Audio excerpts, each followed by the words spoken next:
जी हाँ दोस्तों, अभी नेपाल की तरफ से एक बहुत ही बड़ा स्टेटमेंट आया है, तो उसके बारे में आपको बताने जा रहा हूँ।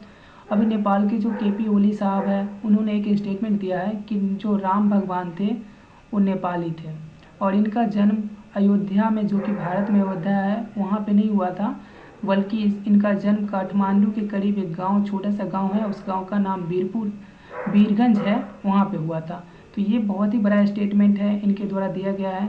तो चलिए पूरी बात है क्या, इसके बारे में जानते हैं।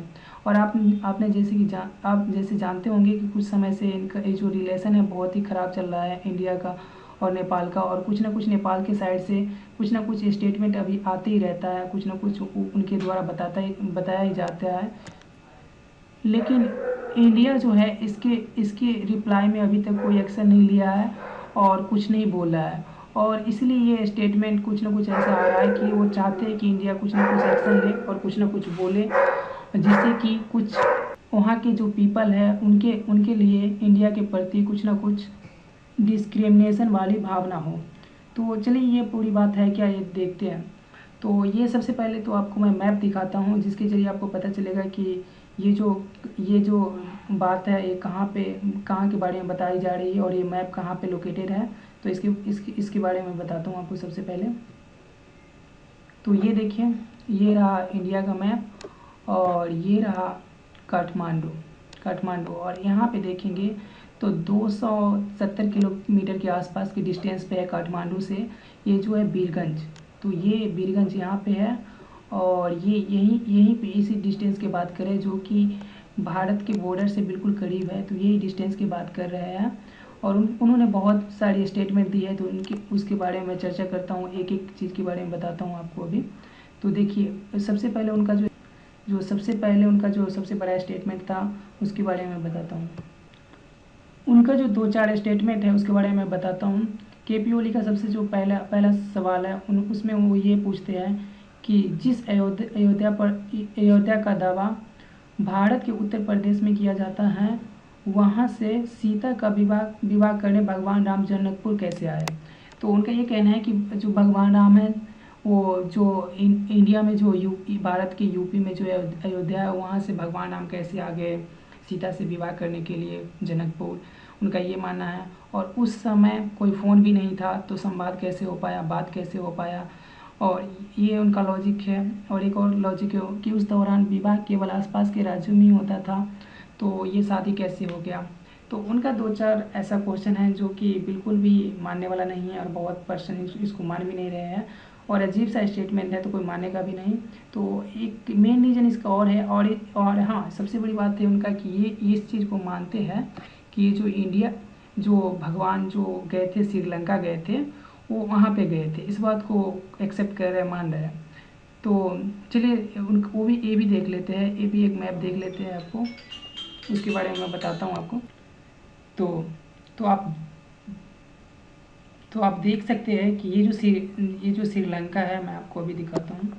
ये इंडिया हो गया, ये नेपाल हो गया, ये काठमांडू हो गया, और ये हो गया बीरगंज, ठीक है। और ये देखिए श्रीलंका आपको दिखेगा सबसे नीचे, श्रीलंका यहाँ पे हो गया। और भगवान राम जो इस रूट से आए थे, जिसको यहाँ पे राम सेतु बोलते हैं या एडम ब्रिज के भी नाम से जानते हैं, तो इस ब्रिज से आए थे, यहाँ पे ब्रिज बनाए थे और यहाँ पे श्रीलंका आए थे। तो ये देख लीजिए, अब इतना इतना डिस्टेंस क्रॉस करके ऐसे करके राम भगवान है जो यहाँ से यहाँ पे आ सकते हैं, और यहाँ पे जो उत्तर प्रदेश है, तो यहाँ से यहाँ नहीं जा सकते। ये अजीब तरह के स्टेटमेंट है और लॉजिक है, तो ये बिल्कुल भी अजीब लगा। तो ये आपको समझ में आ गया मैप के द्वारा। तो चलिए और भी कुछ बातें हैं जो मैं आपको बताना चाहता हूँ। उन्होंने तो यहाँ तक ये भी बोल दिया कि दशरथ का भी जो बहुत सारे एविडेंस है वो मिले हैं, और वो नेपाल से ही थे। तो ये बात थोड़ा सा अजीब लग रहा है, लेकिन चलिए जो भी है उनका स्टेटमेंट है, और देना उनका काम है, उन लोगों को रोक नहीं सकता है। लेकिन हाँ, इससे थोड़ा जो है कि रिलेशन पे तो बहुत ज़्यादा इम्पेक्ट पड़ता ही है। आखिरकार केपी ओली चाहते क्या है, वो चाहते ये है कि मैं कुछ स्टेटमेंट दे रहा हूँ जिससे कि इंडिया है कुछ बोल नहीं रहा है, लेकिन अगर इंडिया कुछ बोले तो इससे क्या होगा कि ये नेपाल के प्रति और भी ज़्यादा और भी ज़्यादा लोगों का सेंटीमेंट है हो पाएगा, और इनका जो रिलेशन है चाइना के साथ और भी ज़्यादा अच्छे कर पाएंगे। तो इसलिए ये इस तरह का स्टेटमेंट बार बार दे रहे हैं। तो मोदी जी का एक बहुत ही बड़ा जो एक एम्बिशियस प्रोजेक्ट है, इसको टारगेट करती है 2018 में। इंडिया के जो प्रधानमंत्री हैं, ये गए थे जनकपुर में। देखिए, और ये जो फ़ोटो है उस समय का है जब 2018 में पीएम मोदी गए थे जनकपुर में। और ये देखिए, ये पशुपतिनाथ मंदिर का पिक है उसके बाहर गेट के सामने का। और ये जो वहाँ पे गए थे तो एक बहुत ही अच्छा जो सर्विस है पीपल टू पीपल कांटेक्ट के लिए जो उन्होंने सर्विस स्टार्ट की थी कि अयोध्या से लेके और जनकपुर तक डायरेक्ट बस सर्विस स्टार्ट किया था। तो ये बहुत ही अच्छा लगा था कि जिससे कि वहाँ के तीर्थ तीर्थ स्थल को एक दूसरे से कनेक्ट करने के लिए, और जो भी पीपल है यहाँ से डायरेक्ट डायरेक्ट जो अयोध्या से जनकपुर जाना चाहे या जनकपुर से अयोध्या आना चाहे वो डायरेक्ट आ जा सकते हैं। तो इसके लिए ये किया गया था, और ये उसी टाइम पे उद्घाटन किया गया था। और इस प्रोजेक्ट के लिए उन्होंने 100 करोड़ रुपया का अनाउंसमेंट किया था कि 100 करोड़ रुपया यहाँ पे खर्च किए जाएंगे। ये जो पैसा है जनकपुर के डेवलपमेंट के लिए दिया जा रहा था। तो देखिए इस पे भी थोड़ा सा असर पड़ेगा कि थोड़ा सा डेवलपमेंट पे, और भी जैसे कि और भी रिलेशन ख़राब हो रहे हैं, तो ये थोड़ा सा हो सकता है प्रोजेक्ट रुक जाए और थोड़ा सा डिले हो जाए।